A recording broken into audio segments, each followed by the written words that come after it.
Maybe you've just seen me in the supermarket, which is why I'm going to the competition. Really, I want some friends. God, she's sad, isn't she?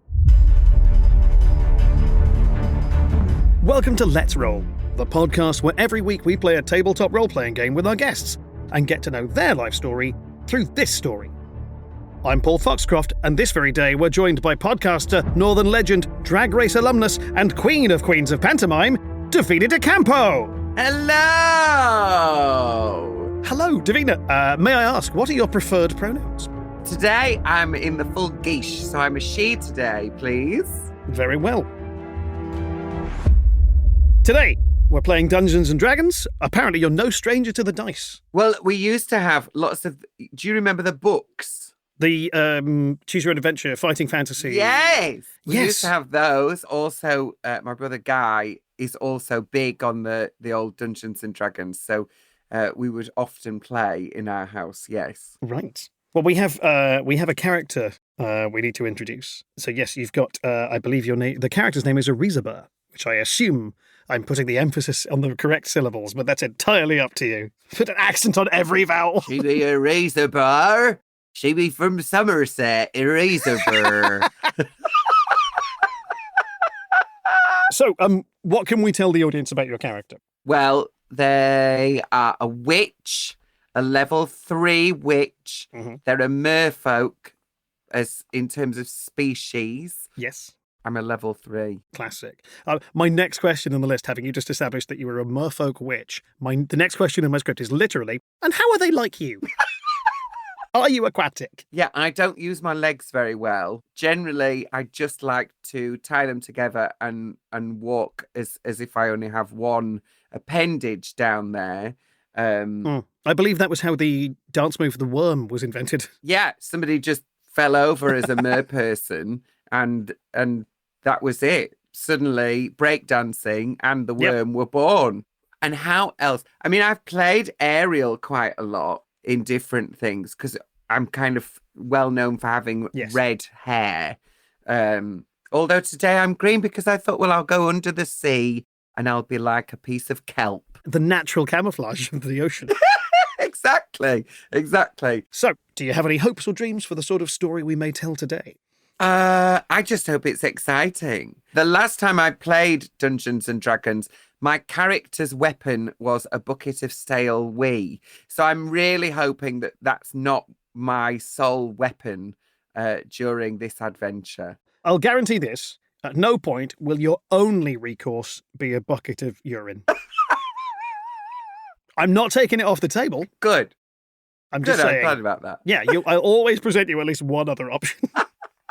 So our producer has done extensive research about your life and career. I have passively done research about your life and career by experiencing content from you for many years. We've had Josh, our writer, homebrew a witch class just for you. We already know that you love singing, you love The Wizard of Oz, and that you secretly hate the Tories out loud regularly. This was news to me. You apparently have a long-held passion for both folklore and witchcraft, and also the occult in general. Yeah, absolutely. That was news. Obsessed with the Pendle witches. Obsessed. Oh, well, I don't know this, but I love this kind of thing. Are you saying Pendle witches? Yeah, all the witch trials in the UK were kind of held in Pendle. It was one of the big scenes in the UK where lots of women were burned as witches, to the point where there were... because of the way that the wind blows in Pendle, one side of the roofs were covered in fat. Because as it cooled down, so much of those poor women's bodies were left on the roofs. And obviously that was all just nonsense and foolery. You know, I'm from Yorkshire and we have Mother Shipton as well, who is our kind of Nostradamus. She used to live in a cave and she would make proclamations about things that were going to happen. I just have always really loved mythology and witches particularly. I've always been very drawn to witches. What was it that sparked the witch obsession? It probably was The Wizard of Oz, if I'm honest. I mean, Right. I absolutely loved Margaret Hamilton in that as the Wicked Witch of the West. Yeah. Like, I just adored her, even as a tiny kid. You know, she's terrifying. She's so committed to it the whole way through. But then when you see her in other things or, you know, interviews, she's very clear it's all pretend, you know, none of it's real. I love performances like that where people are just all the way in. Yeah. And she completely is. She's so evil. She's so vicious. She's so cruel. She locks that poor girl up and she goes, ADM. You know, she's so horrible. It's brilliant. Like, I'm from a big family and you have to learn how to share and to be kind and to communicate with each other very, very quickly because, you know, you don't get anything that's your own. It's everybody's. And she doesn't have to do that at all. So maybe there was something about that I was drawn to as well, that she's like, I want this and I'm taking it. Yeah, let's try and continue that ethos through into today's game. We've combined elements from all of these aspects into this adventure, in which you'll be playing a merfolk, competing in a witches' coven-based singing competition, deep beneath the waves. Are you ready to begin? I am ready to go. Let's roll! Spread over the ocean floor are the multifaceted towns and city of the Uthalassen Queendom of Merfolk, each more unique than the last. A society bustling with the bright colours of coral, witches as mysterious as the deepest sea, and rife with a rich tradition of audacious performance and full tilt showing off. In the little undersea town of Sandy Crack, we find a hollowed out, your choice of fruit, please, Divina. Oh, pomegranate. We find an enormous hollowed out pomegranate sat on the seafloor. This is the home of Erisabeth, a lonely mermaid witch without a coven, just her and her little familiar, Worf. What is Worf? I know what familiars are, but what form does Worf take? A sea cucumber. It's the most useless familiar. I can think of one less useful, an egg. It's a piece of coral. Yeah. Also, sea cucumbers are the things that have to eject the digestive system onto their food and then slowly pull it back in. They're so weird. That's great.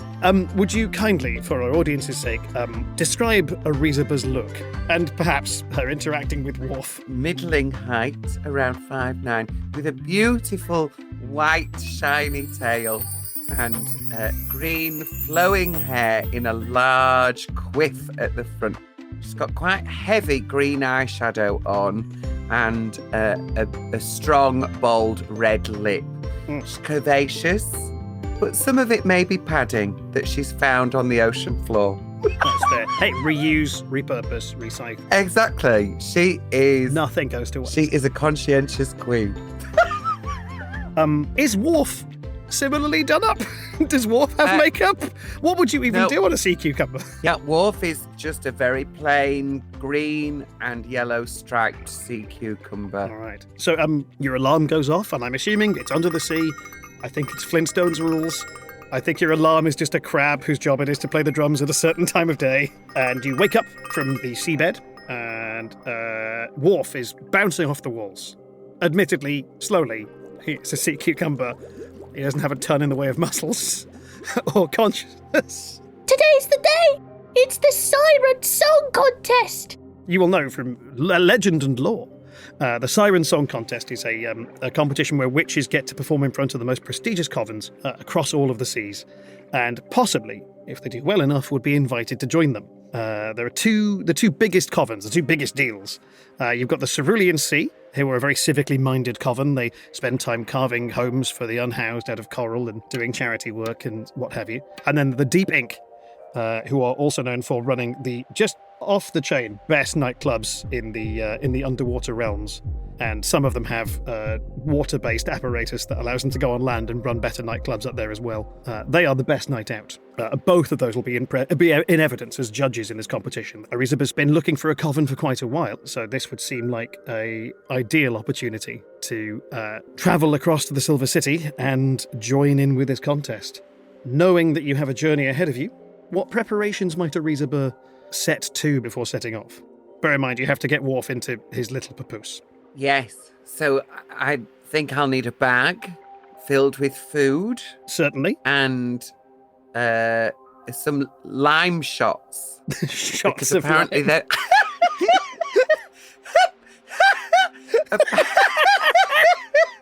Apparently they're excellent. I have it on good authority that they're excellent for your voice. Shots of lime. For the listeners who have not been privy to a conversation we had pre-camera, Davina's making fun of me for some terrible advice I once got for vocal health. Do not drink shots of lime juice. It's bad. It's a bad experience I'd rather forget.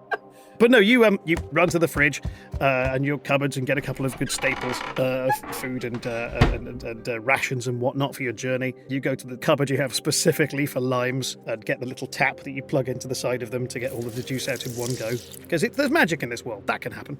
And you step outside. Well, you don't step outside. You're a merfolk. You drift outside, propelled by your glorious white tail, into Sandy Crack, the little village in which you live. And you can see this post has been put up overnight, advertising the Silver City thing. There's quite a hubbub in the town square, people clustering around.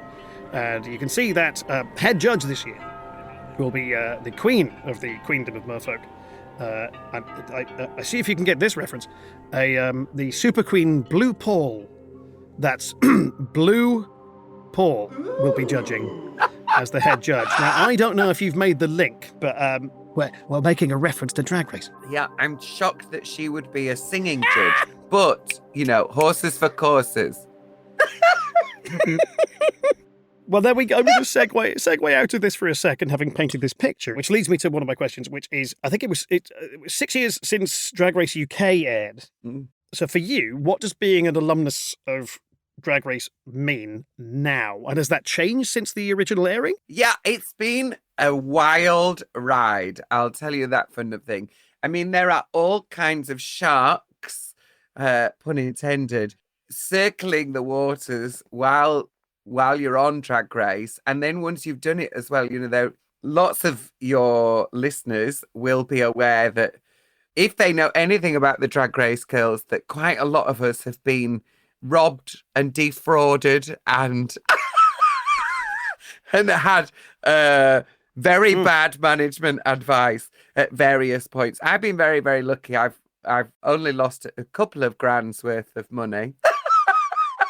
I know of a couple of instances of that, but I wasn't aware it was that prevalent. It's like it's the way you're saying it's like a rite of passage. Yeah, it almost is, to be honest. But touch wood, most of the people that I've worked with have been absolutely top-notch, fantastic, paid more than on time. They've been brilliant. But there are definitely sharks out there who are very happy to take advantage of you. So you have to be kind of aware of that and balance up, what's worth it and what's not. I was really, really lucky in that the show was very, very kind to me. I was completely bonkers when I was on it. And I've had therapy and I've taken my tablets and I'm doing really well now. But it's opened all the doors that I had thought were closed, Right. So everything that I'd kind of dreamt of as a 14, 15-year-old of doing musical theatre and traveling and touring and doing this and doing that, it reopened all of those doors for me. So yes, it has absolutely changed my life, and it has been wonderful and stressful and crazy and chaotic. And I don't think I would change any of the last 6 years, if I'm honest. That's a very significant thing to say. Yeah. Because because we had the coronavirus pandemic, even for to have gone through the COVID times, which must have been a challenge for somebody who relies on live performance as their career. Absolutely. I think is testament to how well you've done going through it. It can't have been easy. Yeah, I mean, I was very, very lucky in that, I'd done all together now, so I still had that kind of network and connection with all those 120, 140 different people. And so they're all doing things in lockdown. So there wasn't really a day where there wasn't something that I was doing, even though we were in lockdown. I got to do various kind of lockdown performances, and there was a lockdown Eurovision Song Contest that I took part in, and it was hilarious and it was stupid. It was just a load of comedians all writing songs as if they were from the various countries. Yeah.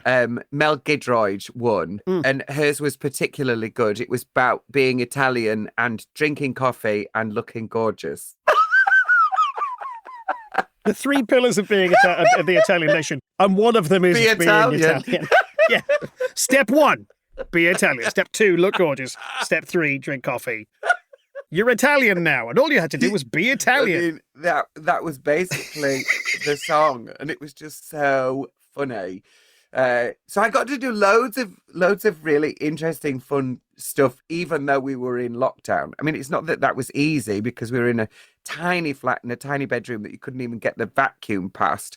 So then imagine putting an entire drag room into a tiny bedroom with two of us and all our normal clothes. Yeah, you kind of kept the level of interest. I've got a couple of friends of mine who do drag, a couple of friends of mine who do cosplay, a couple of friends of mine who are costume designers. And I'm always astonished at the amount of real estate in their homes that takes up. Could you express as a percentage how much of where you live is not livable because it's full of drag? I'll be honest. So I have a place out in Gran Canaria.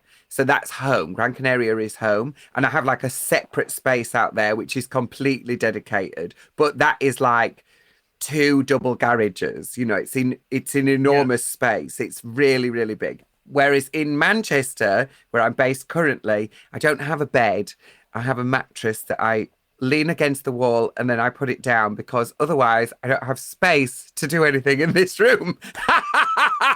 Yeah, you haven't improvised Murphy there. Yeah, absolutely. It takes over your life. Drag takes over your life because it is like living with a hoarder who never throws anything away because they might need it. That's the thing with drag. You never know when you're going to need that little scrap of fabric that you've been saving just in case you need a handbag out of it or something. It's another person who has a massive wardrobe. You know, they just have a load of stuff. So you're trying to squeeze the second person into your normal life. Yeah, that's wild to me, the amount of junk. Just like the sheer amount of dedication it takes on every level. But we'll circle back to that. For now, Elizabeth has packed her.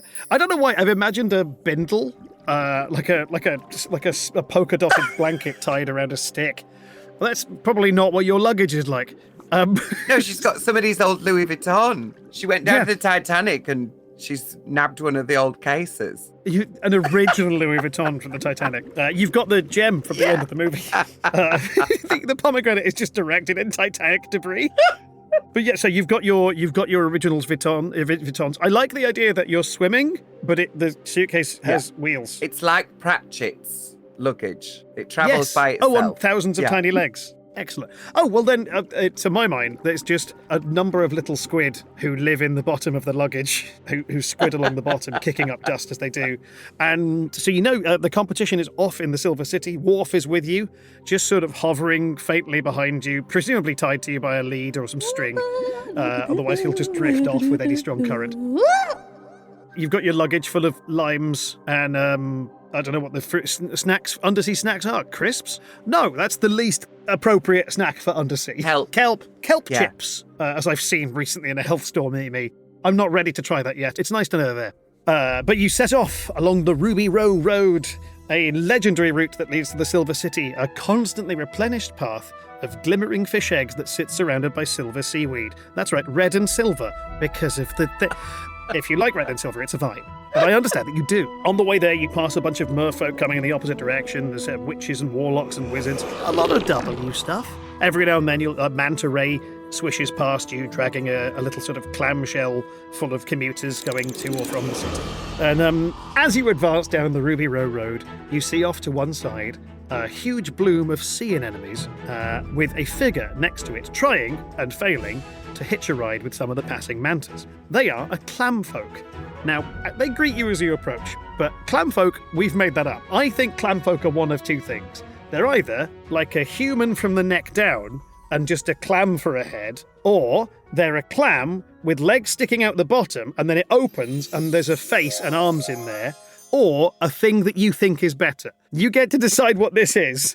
There's no wrong choices here. Maybe it's a human body with a clamshell for a head, but eyes on top of it. Oh, wow, like a Muppet. Okay, I'm just going to sketch that out so I don't forget. Audience, if you're listening along at home, treat yourself to the 10 seconds it's going to take to draw that. So yes, this clam person turns to face you, the body of a human. Then imagine the camera pans up from the shoes. Elegant. Beautiful, Louboutin. They're wearing a pantsuit, but it's beautifully cut. There's sequins woven into it, featuring in the fabric. Black, shimmery. The sequins are in the pattern of kelp going up the sides. A very nicely cut. A bit too shoulder paddy, but that's fine. Some nice, tasteful jewellery, and the camera pans up again. Necklace, also lovely, silver. Again, the kelp theme is present. And then we arrive at the head, and it is simply a massive clam with googly eyes on top. This figure waves at you. It's difficult to read because the arm can only come up so high because the clam at the top is quite big. You float over to them and they're like, Hey, a pleasure to meet you. I assume you're going to Silver City for the competition. Maybe I could join you? I'm going there myself. My name is Michelle Face. I'm also going to compete in the Siren Song competition. You look kind of familiar.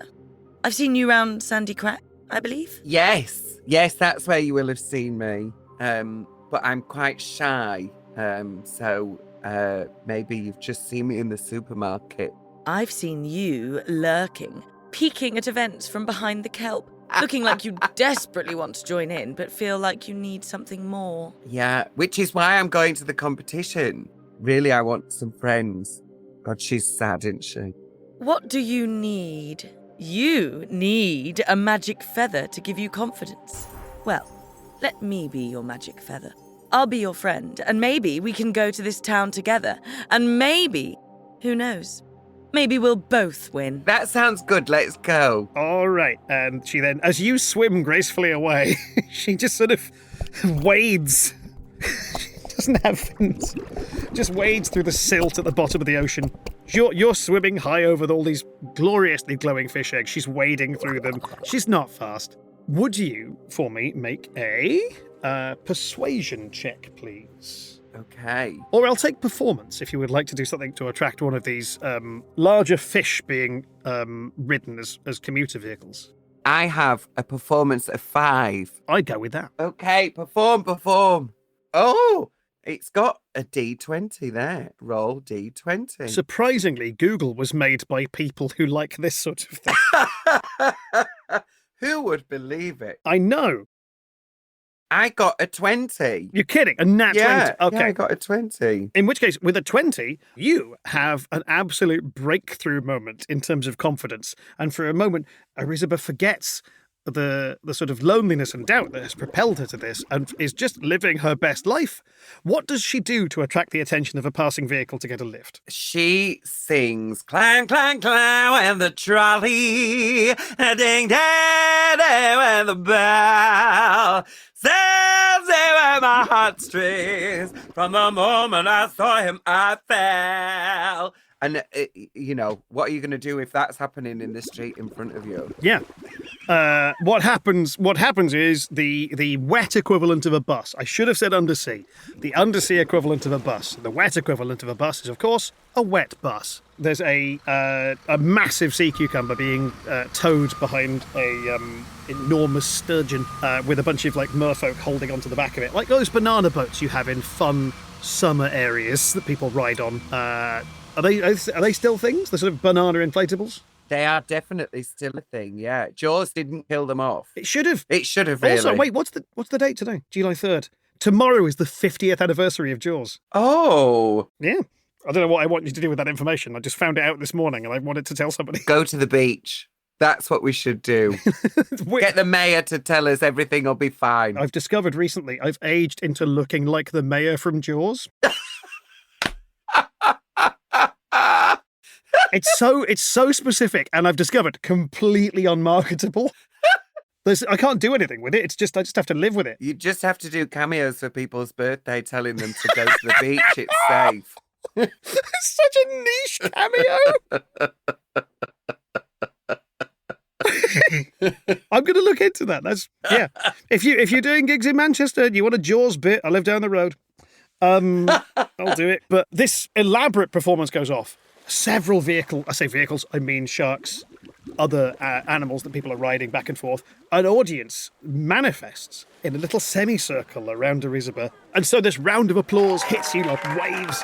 Fun. As all of this cheering and shouting, and everyone's just like, oh my God, that was incredible. Even Michelle Face is there applauding you just from sort of upstage right of you. No, upstage left, he says, remembering his theatre training. And you've got your pick of vehicles. I say vehicles. You've got your pick of undersea stuff to take you into the city. A handsome merfolk with flowing blonde hair that is it's underwater. It's all flowing. Puts his hand down to help you up, which is, of course, redundant. You can swim. But you hop onto the back of his... What would be the equivalent of a sports car for fish? A killer whale? Yeah, a killer whale with cool red stripes inside. Go faster, stripes. And you kind of grab onto the side of the whale, and then he's like, "Hey, does your assistant want to come too?" And Michelle's just like, Yes. and she clambers up with a little assistance from the crowd. And with that, you set off. You see it cresting the hill. You come over a big pile of kelp and coral, and you see the Silver City, its spires reaching up towards the surface, shimmering sunlight playing over the top of them as the waves on the surface refract the light coming down into the city. Beautiful ruby red windows all through the spires. You can see merfolk coming in and going out. It's a bustling hive of activity. And the two of you, on the back of a killer whale, sail your way to the front gates, where you dismount, bid farewell to your transport, and enter the city proper.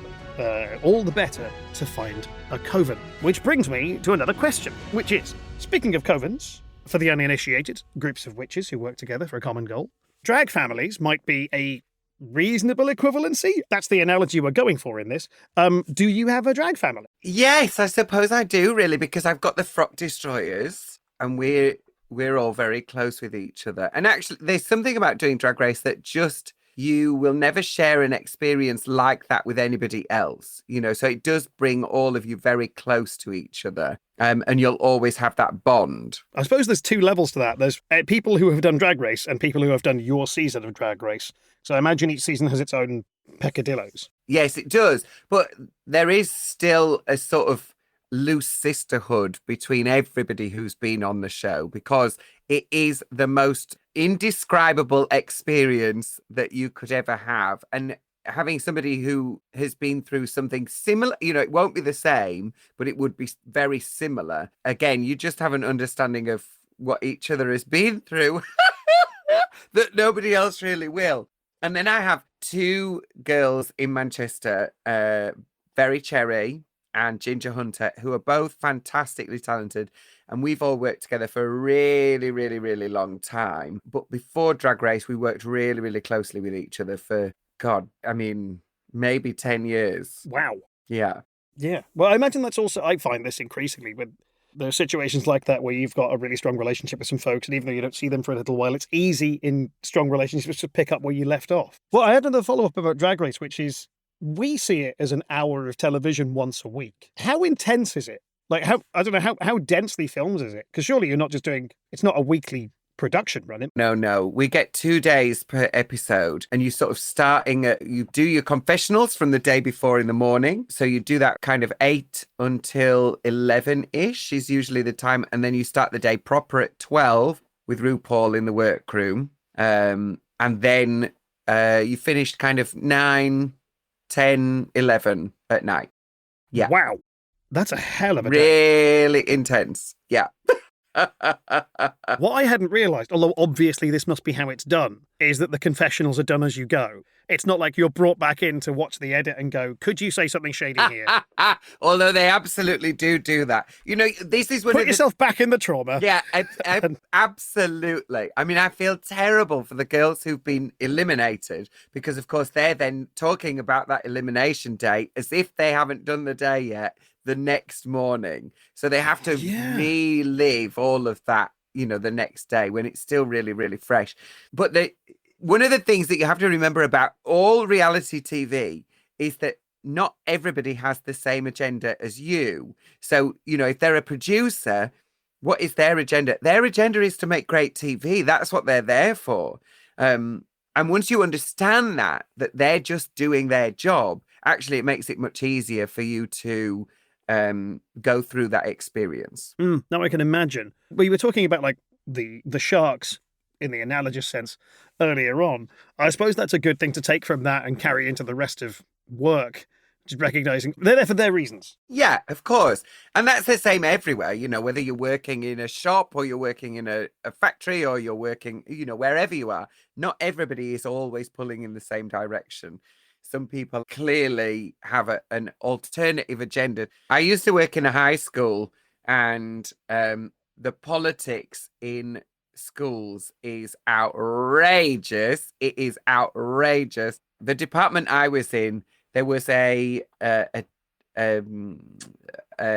NQT, so only just finished their degree, and they're doing like their first year of training. And we'd be having discussions with each other about, the difficulties. And, sometimes you just need to vent, don't you? He was then feeding those back to management, trying to get everybody in the department into big trouble.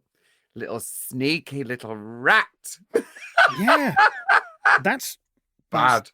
Just such an intrinsic betrayal of trust. Yeah.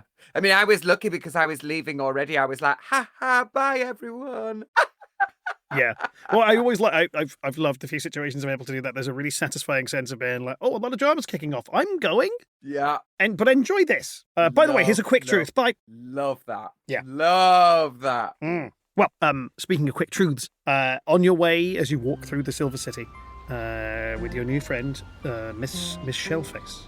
You've never had a coven, Elizabeth? No, I have never had a coven. The only friend I've got is Worf. And Worf's this thing, right?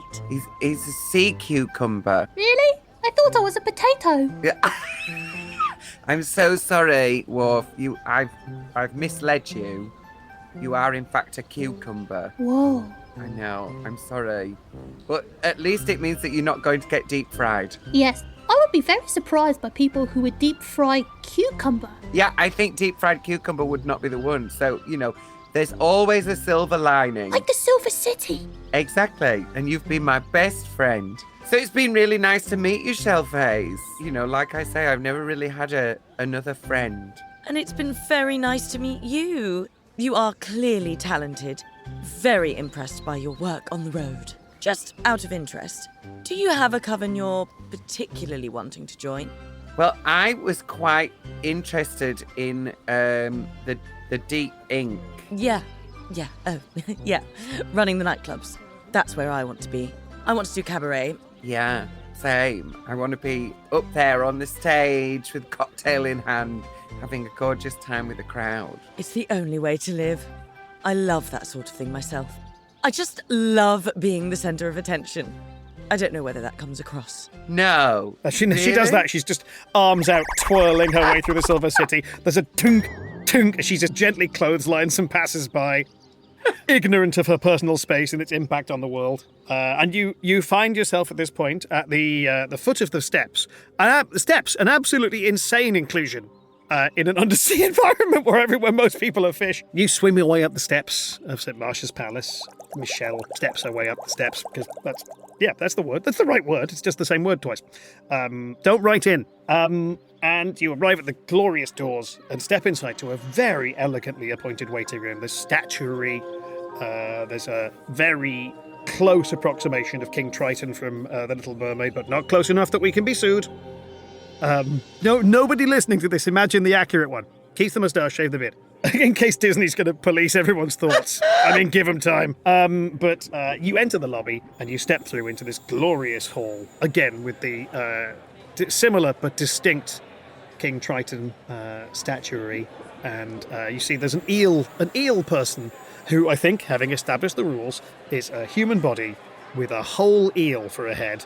I was like, aha! I see, I understand you're here for the competition. Is that the case? Sorry. I'm as surprised by this vocal choice as anybody. Yes, I'm here to compete. I'm desperate to join a coven. I can't wait. I'm afraid you'll have to prove to me that you are a witch. We've had some non-witches try to join, and I've had to be mean to them. Oh, no. How should I prove my witchy capabilities? Well, let's see. What are things that are unique to witches? Maybe like magic, or, nope, all I have on my list is magic. I guess there's other ways of doing magic, though. There's like non-witch magic, so it would have to be witch-specific magic. Like, what's a spooky witch thing you could do? So one of the features you have as a witch, a class feature if you will, is an ability called Mask of the Wild, and that allows you to attempt to hide even when you're only lightly obscured by natural phenomena, things like heavy rain, falling snow, mist, and so forth. And there's no heavier rain than being under the sea. So I wave my arms in front of Eel, and I disappear. I become completely invisible. Oh, very impressive.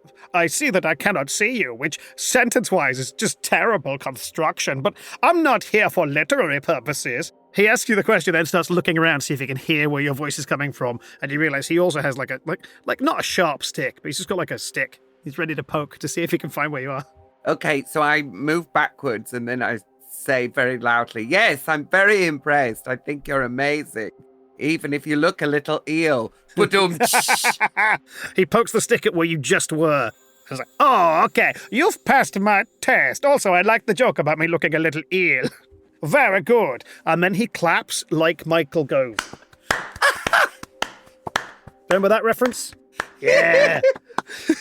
He's like, and how about you? He says to Michelle, who looks at you, and she casts the spell Darkness, summoning just pure shadow around her. There's a sort of inky, shapeless formlessness to this darkness, and then you hear her like hum and focus up a little bit, and she shapes this shadow into that of a big witch's hat, which then shrinks and settles on her head. This like hat made of complete shadow. Again, on top of a massive clam, on top of a human body. It was like, oh, okay, that also works. Hat magic is classic witch stuff, so I can tick that off of my list. Oh, I've got a bingo.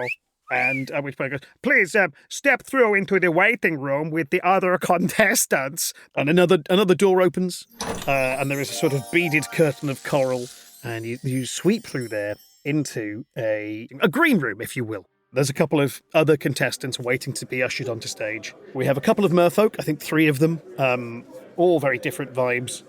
One classic witch look, big black hat, big flowy black gown, very Kate Bush, but again with a tail. Another one who's much more Chapel Rowan, cowboy hat, again in black, pentagram on it. Another one who's dressed a lot more Glinda, bright pinks, pastels, lots of silver accessories.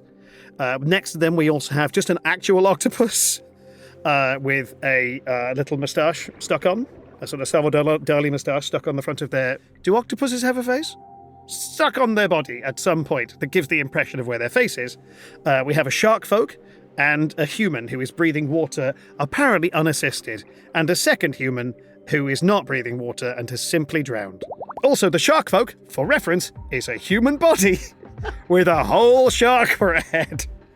That is the rule we've established.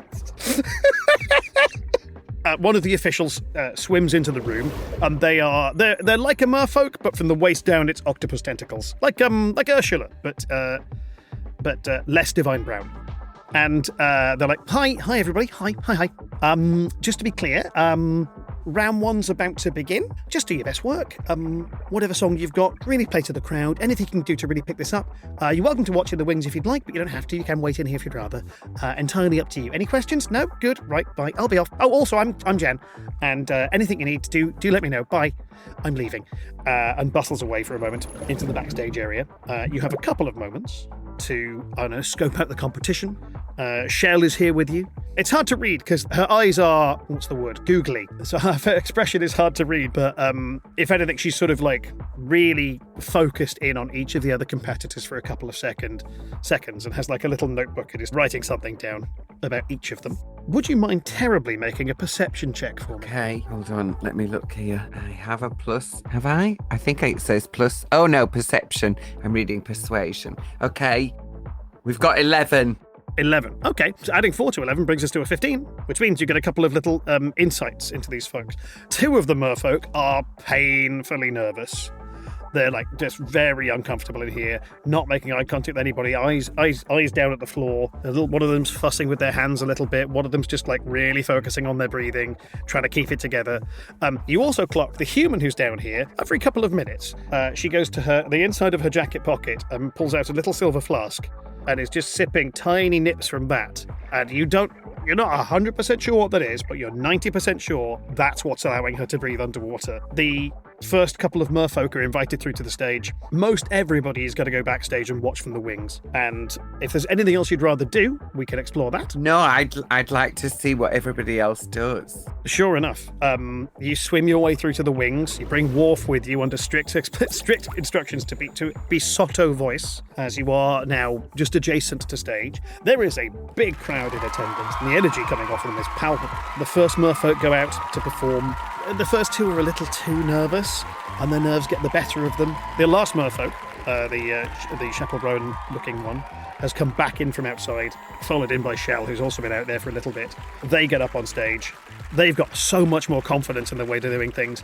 Just really, like, eyes up, big, bright eyes, huge smile, and they go to belt, and their voice immediately cracks. They needed a quick nip of the lime juice. That's what was needed. And downhearted they are. They get a lovely, sympathetic round of applause. It's not the kind of joint that throws stuff or booze, but they just have not done their best. They're followed on by a couple of the other acts. Our shark folk does rocket in his pocket.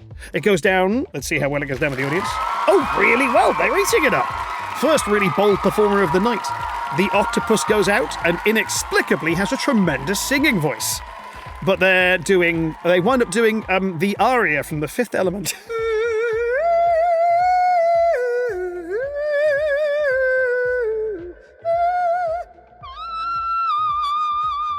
That one. What the hell? That was incredible. Sweet Jesus. The octopus does the aria from The Fifth Element, ably demonstrated by Divina. And then it is Arizaba's turn to step out and impress the judges. What does Arizaba bring to the stage? She's going to sing Alone by Heart.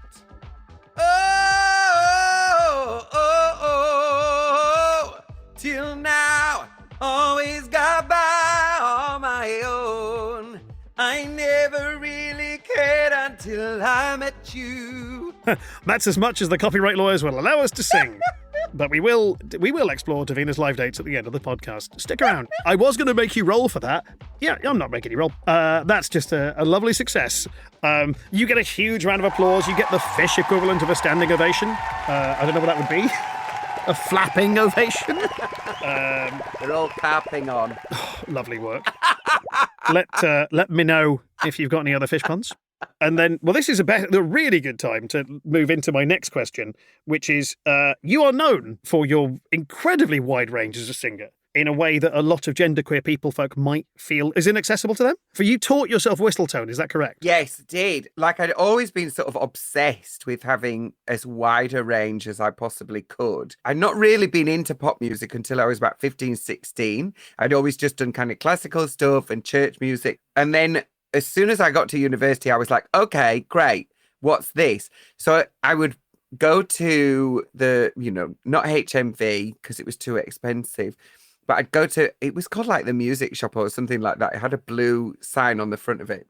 And they would have old albums for like a $5. So I would just take the whole rack of, whoever's music it was and go, right, I'll just buy all of these CDs and I'll listen to their whole back catalogue. So I'd done that with Madonna and I'd done it with Kate Bush. And then I got really into Mariah Carey.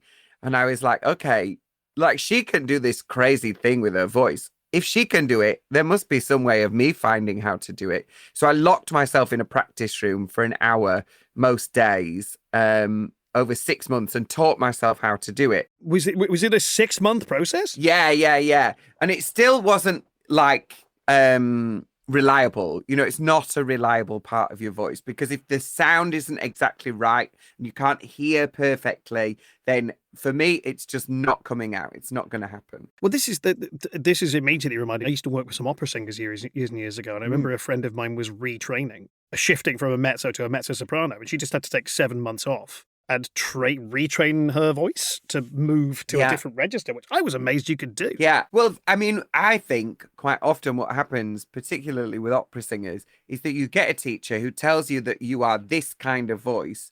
And so you work with that, in mind that that's the kind of voice that you are. And it isn't always necessarily true, actually. I'm not a lyric. I'm a dramatic soprano, And they've been telling me that I'm a lyric when actually, if I really use my voice properly, actually I'm a dramatic soprano and I should have been doing that the entire time. So I think there's a bit of that sometimes with people. For me, I wanted to be a tenor, but I'm not a tenor. I'm a baritone. Like I don't have those, top B's, C's and D's in my full voice. So I've had to find a different way of doing it. I guess my follow on from that, we exist in a world where people really want to pigeonhole us into like, you're this, that's the thing you are, only do that. What would you recommend if people out here, if some of our listeners are starting out on their journey as singers or performers, what would you recommend as a good method for them to experiment outside of the space they've been assigned, for want of better terminology? Just keep pushing. Keep pushing and keep making. Learn stuff. Just go and learn it and then film yourself doing it. And then when your casting director turns up and goes, oh, we don't really think that you're this, like, send them a tape of you doing it. And the other thing as well is that I run another podcast where we talk to lots of different show people. We spoke to somebody and he was saying being the character as soon as you walk through the door. So instead of being, like I'm very light and very flippant and silly and da-da-da-da, and that works fine for me for certain roles. But if I'm supposed to be going in for a psycho killer, they don't want me to be like, oh my God, hi, how are you? Yeah. And then turn into the psycho killer. That you need to be giving them that as soon as you walk through the door, because you get such a short amount of space for those people to see what it is that you're going to bring to that. And so often casting directors want that now. They want exactly that energy, as soon as they see you, so that they can be like, yeah, this is it. The point you make of like, you get such a limited time with them. Just give them the thing they want. Yeah. They can chat to you later if they need to. That's a really good observation, and one that I'm genuinely annoyed I haven't had in the many years I've been wandering into audition rooms going, hello, I can be different people. Watch. Yeah. So Elizabeth leaves the stage to a throng of applause, which I was hoping is the collective noun for applause. And there's a couple of other acts to perform. Shell goes up and performs. Let's see. What's a good clam song? What a sentence. What's the special today? It's Kristen Chenoweth that I know it from. From A New Brain. Yeah. The special today is not special, but especially good. First, the fish of the day, calamari. That's it, calamari. Yeah. I love Bill Finn and James Lapine. But yes, okay, I'm going to roll to see how well Miss Shell did. Okay, cool. She's in the low 20s. There's a 21 on performance check. The crowd really digs it. There's a lot of A New Brain fans in there. Although you can see some of them going, I would have done Heart and Music. I mean, yeah, it's a stronger song. There's one last performer to go, which is our human friend. As you are waiting in the wings, she's there doing vocal warm-ups, sirening, that thing where you run your tongue around your mouth that looks insane to anybody else out on the outside of it. And she gets up on stage, then stops. As she's halfway on stage, stops, looks around and is searching for her little flask, which is just on a table off to the side. And Michelle hands her the flask. The human lady steps up on stage, psychs herself up, takes a little nip from the flask, and then what comes out is... She looked horrified and was like... And the crowd is just aghast, and she's horrified and just wells up and clutches her face and just runs off into the green room. Your hosts, Hannah Coddingham and Mel Gidroig, Butterfish, take to the stage and sort of apologise to the audience, and they start doing comedy shtick to Phil while you folk filter back into the green room. Some of the others are leaving, including the human ladies. They're having a little sob on her own in the corner. Is Elizabeth the sort of person you might offer her a shoulder to cry on? Or? Absolutely. I mean, it's very hard for humans to sing underwater. Quite. It's weird if I'm to cry. Yeah. A lot of weird liquid mechanic stuff is happening. But she gave it a good go. Yeah. She's like, I don't know what happened. Just I opened my mouth to sing and something else came out. Honestly, I might just give up on singing and go and become a pirate. No, don't become a pirate. Unless you're going to be the pirate queen. I mean, that's an option. They have those. Well, there you go. That's a fantastic musical as well, starring Judy Garland. Maybe you should look into being the pirate queen and just singing songs from the pirate queen in the style of Judy Garland. Maybe I will. Yes. Now, you've made a very good point there, and thank you so much. And she extends her arms in a sort of like, can we hug? Do we know each other well enough to hug? Is that a bit much? Let's hug. Absolutely. And what begins as a little awkward hug is actually just a really wholesome exchange of support between the two of you. However, I would like you to make, for me, your choice of a perception or nature check. Okay. I'm going to say nature, just for fun. Oh! And I've got 13. Oh, with the +2, that's 15. Okay. As you hug her, her arms come around you. And as a result, the little flask she has in her right hand is right by your head. And you get a weird odour from it. You're a witch. You're not new to alchemy. You know how potion brewing works. It's a faff. but you've made a number of potions in your time. But this potion of water breathing, what it must be, smells a bit off. There's something else in there, and with a 15, you are just high enough to clock that the scent you're getting is it's an oil that can be distilled from sea anemones, and it's the sort of thing that exactly would mess up somebody's ability to communicate. It's an ingredient, a little curse, but you think that drink has been spiked. Well, I should tell her. I should absolutely tell her that. Your potion smells very strange, like it has a secretion of an enemy in it. An enemy has secreted some secret sea anemone secretion into your potion, I believe. You're telling me an enemy has secreted an enemy's enemy into this? Yes, but I'm not sure if you see an enemy. Your sea enemy is a sea anemone enemy. I have a sea enemy who's using a sea anemone's enema to get this to... Actually, Worf can do an enema as well. How so? I just squirt everywhere. Oops. Oh. Worf just farts out his entire digestive system into a sort of web. It's full of limes. And as we have established, Arizaba knows the only true vocal aid is pure lime juice. Your lime juice. So you grab one of Worf's limes from various places in his digestive tract, grab that, and then crack... You don't crack a lime like an egg. You cut the limes and you squeeze the lime juice directly into the flask as an attempt to neutralise the anemone poison that is within there, to which this young lady is like, thank you so much. That means a lot to me that you would help somebody you've only just met. Honestly, very kind of you. Do you know what? You could do worse than joining the Cerulean Sea. They're the sort of coven that looks after people. And you're clearly caring. I mean, you're also a phenomenal singer. She'd be well set about whichever one you wind up with. That's very kind of you to say. Thank you. Not at all. And honestly, glad to have made a friend. Best of luck in the next round. Okay, don't crack on.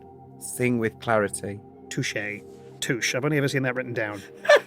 And she sort of swims her way out of the room, leaving you alone with the surviving contestants who are moving on to round 2. We have our shark friend, we have the literal octopus, and we have Miss Shell. Is there anything else you'd like to do? Any other investigations you'd like to expand into? Any people you'd like to chat with? I'm slightly suspicious of Miss Shell because she was the last person to take hold of the bottle. A good observation. I'm going to give you inspiration for paying attention, which gives you an idea of how my non-performance D&D games go. The fact that you listened is worth rewarding. Amazing. Okay, gorgeous. You are inspired by making that association. So you saunter... Do you think Arizaba saunters? Sachets? Swishes. Glides? She swishes. You swish up to Michelle, who is at the little... What do you call it? The sort of snacks area, pouring herself a glass of orange juice, which again, underwater is a complicated process. But what she's doing is spilling orange juice in the sea and then just trying to capture it in one of those big red cups they have in America. You know the ones. Oh, wasn't that so strange what happened with that poor woman? Oh yeah, wild, really weird. Which one? The human lady who gargled her way through her song rather than sang. I know. Wasn't it hilarious? No. Wasn't it tragic? She says, reading your face halfway through the sentence. Yeah, very. It was very strange because that didn't seem like it was normal for her. And being a witch, you know, we all have extra special abilities. And it felt like something had happened before she went on stage. She looks at you, and then, not to directly quote Bob, the drag queen, but somewhere a shady rattlesnake noise plays. She looks around and sort of gently takes your arm and pulls you into the corner. I was like, Look, I have to win, Arizaba, and I will do literally anything to do so. So, if you think casting spells and a little alchemy aren't good behaviour for witches, then you're in the wrong kind of contest. I need this to go my way. Do not get in my way. I don't want to have to take you down as well. Okay, that's fine with me. There's more than enough room for the both of us. That's right. There is, as long as you play ball. Or an equivalent sea-based metaphor. Yeah, I will play an equivalency-based metaphor for you, don't worry. And then with that, she turns on her heel and tries to storm off. But again, she's underwater in a biped. It's not elegant. This takes me to I think another little question, which is... You mentioned earlier on you've played like Plankton. You've done a bunch of different theatre roles. How do you interpret or perform gender when you're playing roles that are written within a specific binary? I think that's an interesting question, actually. How do you play gender when you're... Thank you. Well, I mean, for Chicago with Mary Sunshine, because at the end of the show, she reveals herself not, in fact, to be a woman. She reveals herself to be a man. You know, as an actor, you have to have a reason for all of these things. Otherwise, why are you on stage? If you don't understand why somebody's doing something, you shouldn't really be on stage portraying them. So my thing with that was, okay, well, this is like the gay mafia. So Mama Morton is a lesbian. She gets called Butch and Diesel. You know, that's her nickname from Billy Flynn. And Billy Flynn in the stage show never shows any woman, apart from Mary Sunshine, any kind of affection. He never kisses them. Everybody else kisses Billy. He never kisses them, apart from Mary Sunshine. And he kisses her hand. So my thing is, Billy and Mary Sunshine are in a relationship out in the open. They're meeting up. They're seeing each other. You know, and that's absolutely fine. Mary Sunshine is, in fact, a con man. Billy Flynn, to me, is a sociopath. He doesn't care about anybody. That's what, you know, all I care about is love is actually about. So in order for it to make sense for Mary Sunshine to blow her life up, which is what she does, then nobody's going to believe a single word that she has to say on the radio ever. And she's the trusted voice on the radio. It's going to be scandalous, isn't it? So to me, Billy has to have said to her, you know, okay, once we've won this case, we can disappear. And it's the end of the grift. Yeah, exactly. So we've got enough money, we can go. But I need you to do something really, really big in order for me to get this over the line. Because obviously she killed her. But we need to make it look like what you think things are, what you think is real, is not real at all. And in order for that to happen, if you reveal yourself, in fact, to be a man, after all of these years of working and presenting yourself as a woman and this trusted, lovely, gentle, gorgeous, sunshiny person, that'll make everybody in the room go, oh, I can't believe anything anymore. She's innocent. She's innocent. She was holding the gun, but it wasn't her fault. She's innocent. So that's a really interesting character because you are presenting as a specific gender while not being that at all. Yeah, but you're right, because there's a lot that happens at the end, and it's spectacle after spectacle after spectacle, and so yeah, you're right, but it must have come from a space where like we have to top everything that's been going on, we have to make them question the evidence of their own eyes. Yeah, we have to do something more outlandish than they would ever believe, which weirdly brings us on to contemporary politics. Because that's kind of what Trump's doing. Yeah. But not just Trump. We've got a system that actively works against the population, and the population want change because, you know, everything's too expensive, wages are too low, and we can see that those who've got the most money and power are just getting infinitely more money and power.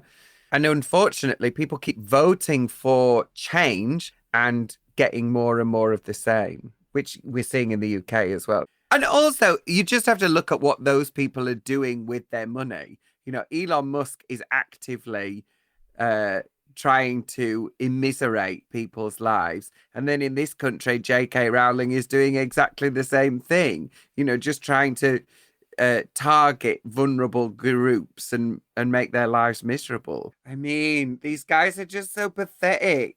They're so pathetic.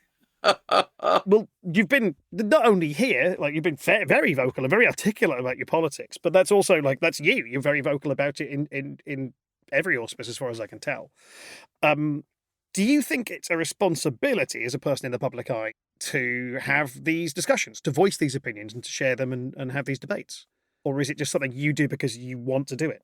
Yeah, I think there's a difference between, you know, people in the public eye who, you know, if you're a children's entertainer, there's not really that much call for you to be telling 6-year-olds about different economic systems. But I think, you know... I'd watch that I'd watch that Peppa Pig I episode. could be into it too, but I'm not sure that you have a responsibility to it. We are in such a febrile moment where we have such a powerful media establishment that is run by people with really, really clear agendas, that if you have a platform and you are not speaking up at this moment, then you are complicit in what is coming. I find it very difficult, particularly drag queens who are just like, I just do drag, innit? No, drag is in and of itself political. And if you don't understand that, then you shouldn't be doing drag. You should be doing something else.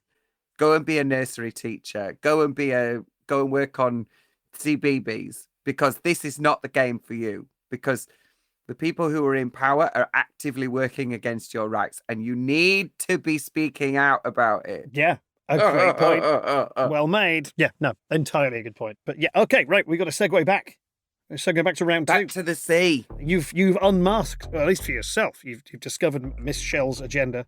This time round, you take to the stage, you're in the wings. Walking out, the crowd is there. That low pre-applause hubbub is there. There's some pre-show music playing. This time round, the judges are present. They're sat in enormous clamshell chairs that face away from the stage. Your judges are a Jadwiga of the Cerulean Sea and somebody called Hals Planau of the Deep Ink. First off, there's a random draw as to what order people will be in. Our first contestant is our shark folk friend, who once again is an entire shark with a whole human body sticking out of its stomach. They take to the stage and begin to sing an incredible aria before, moments after they begin, an anchor falls from somewhere high above and knocks them out cold. And you can easily see there's a frayed rope attached to the top of the anchor that looks like it's been worn through. By intent, I'll give it that. And you look up and see across the stage from you, your stage right, she's stage left. The sinister entrance, if you know your Latin. And she's just in the wings, like pantomime now, like rubbing her hands together and then doing that finger pyramid of evil that Mr. Burns does. That's my reference for that, but all good villains do. Next up, our octopus takes to the stage and once again begins to sing. This time has gone for the Beatles classic, Octopus's Garden. When halfway through the song, they ink themselves as this billowing black pool appears around them and sort of reshapes, and everyone's just giggling and laughing, and they're like, oh no, it's not ink, it's not ink! And you look in the wings and you can just see Shell doing the same hand gesture she did when she conjured the hat made of shadow, and the octopus is chased from the stage in disgrace. And then it comes to your turn. You walk up on stage, take your position in the spotlight, steel yourself, shoot a look into the wings, and just see Shell give a sort of like, no, after you gesture. She's staring at you with those relentless googly eyes of hers. What do you sing? I'm going to sing, because I'm trying to keep her on side, I'm going to sing Michelle by the Beatles. Michelle, my belle.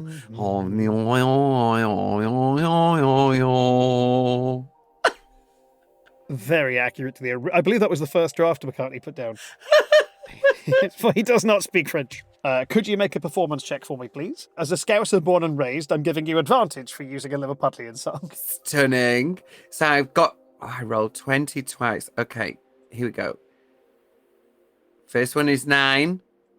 17 plus 5 are 22. As you are singing the Beatles nonsense classic, Michelle, pre-French translation, which is just Paul McCartney making the sounds he thinks the French make.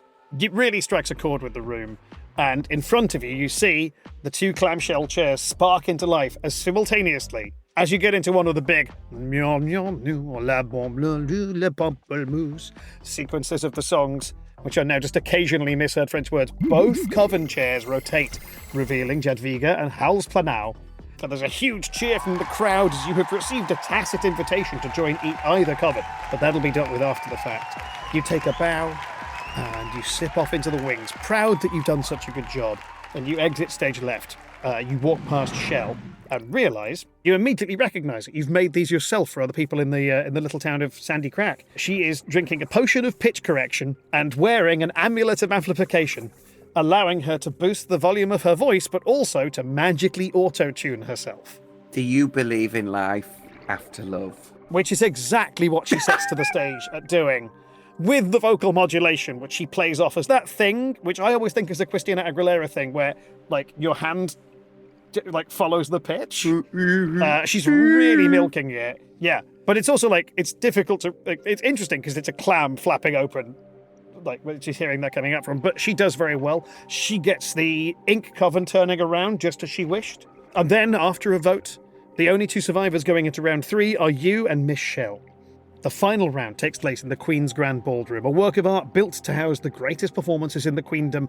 Elegant, ostentatious, far too much. It's a lot. It's hard to look at. There's too much going on. And as you ready yourself in the wings for a head-to-head song-slinging battle with Shell, you can see her again across the stage in stage left. And she smiles at you as best as a clam can, and begins to drink a series of potions of her own concoction produced from a little bag around her waist. You see her drinking a potion of polytone, a milk of mezzo, and a filter of fortissimo. She's going to be incredibly difficult to outdo on stage. The lights come up, the music drops, and with a little bit of background drone and some very strong blue lighting from the top at the back of the stage, you both step out, backlit, front lights come up, you step forwards into your appointed marks on the stage, and a voice cuts through the applause like a knife through most things. Blue Paul is here to witness and judge the finale. My witches, you have made it to the final to be judged by me, your super queen, Blue Paul. You're both powerful singers, legendary performers, and you have written your names into the annals of the Silver Siren's history. Am I saying that right? Annals? Is there an annal option? I digress. But what would the night be without a surprise? So, I have declared that this final battle will be a lip sync for the crown. Well, not really. I wear the crown. That's mine. You get a hat. And at that, Shell looks horrified and opens her mouth to object as Blue Paul casts silence on the stage and gives you a knowing wink. At which point, what is an appropriate song for a lip-sync battle between a magical animated clam woman and a mermaid? Under the Sea. Perfect. The Disney classic springs up, and Divina... So you get to make a performance check. You can roll with advantage, and I'll tell you why. I've just realised this. Shell doesn't have lips. Just a clam. I don't feel like her lip sync is going to be particularly accurate. No, it's got real rudimentary ventriloquist dummy vibes. Oh, what did you get? 2. No, you get the advantage. You can roll again and keep the best one. 18! I'm at disadvantage. I've got an 18 and a 4. And I am keeping the 4 for a 9 total. You brutally outstrip her ability to perform. She is panicked. All of her potions that should be helping her sing, because she's not singing, it's like she's done the Sprite challenge and it's building up inside her. She's clearly gassy. She's unable to stay in tempo. She cannot find the rhythm, and she falls to her knees and just sort of watches you take the crown, owning the stage. Every area of this is yours. You swim off above the auditorium. The spotlights catch you. Confetti pours down. Again, weird because it's underwater. And yet, magically, they've managed how to do it. Magic, that's the trick. The crowd goes wild. You get another flapping ovation from the fish people who are present. Everything is coming up Arizaba. And with that, the end of the song, you take a bow, return to the stage where Blue Paul approaches you, swimming her way there to place the Silver Siren crown upon your head. Well, it's a hat. They call it a crown. It's a hat. It's a beautiful silver hat with a legally distinct aerial positioned on the front of it. Doing that shot where she's on the rock and the wave is crashing behind her. You know the one. That's the iconography. And Blue Paul says, And now, my queen, what will you say to your people? For now you are joining my coven. You are now Dame Ariziba. Oh my goodness, this is the most incredible thrill of my life. What a privilege. What an honor. I can't believe it. Well, the only thing that remains for you to decide is what do we do with her? and she gestures towards Shell, who is still kneeling on the ground, clutching her stomach, because she's drunk way too many magical potions in too short a period of time. Oh, golly. Is this the point where I should tell you all that she's a cheat and she's been trying to kill the other contestants? Escandalo! Scandal!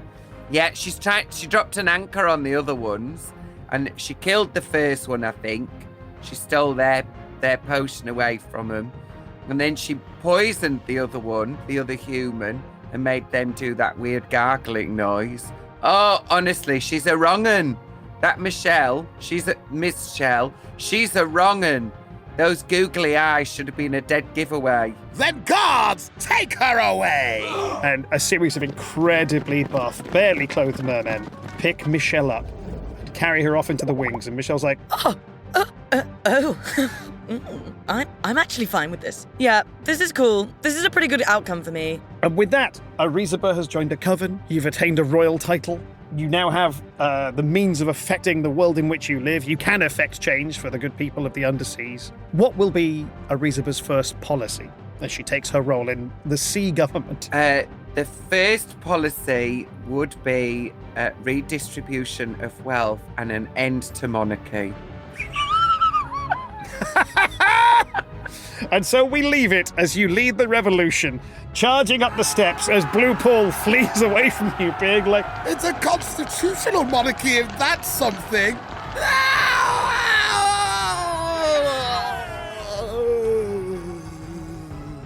and as that happens, we fade to red, the only appropriate colour for a revolution. We fade to red as silver letters come up on the screen and simply say, Finn. And that is the tale of Ariziba.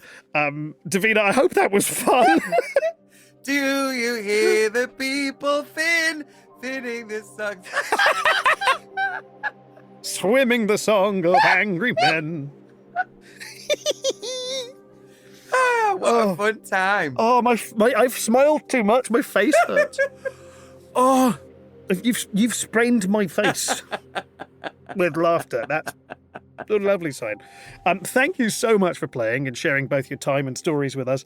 I hope that was fun. Otherwise, what am I doing? A gorgeous time. Thank you. Glad of it. So please tell us, or more relevantly, the people listening, where we can find more things you do and anything you've got coming up we should be checking out.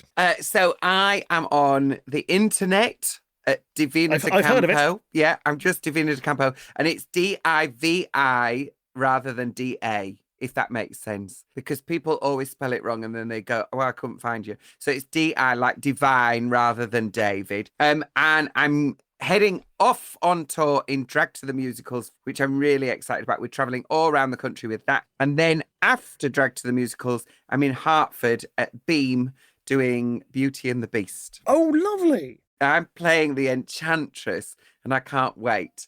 Yeah, I'm getting to have loads of very cute, fun costumes for it as well, so I'm really excited. I have two podcasts actually. I've got Stage Door and I've also got Fierce Slay Talk. We took a little bit of time off for Fierce Slay Talk, but we're coming back with a vengeance now. Lovely stuff. That's great. Brilliant. Thank you so much. This has been a treat. Go from this place and have a wonderful time. And you, darling. Thank you so much. Thank you very much.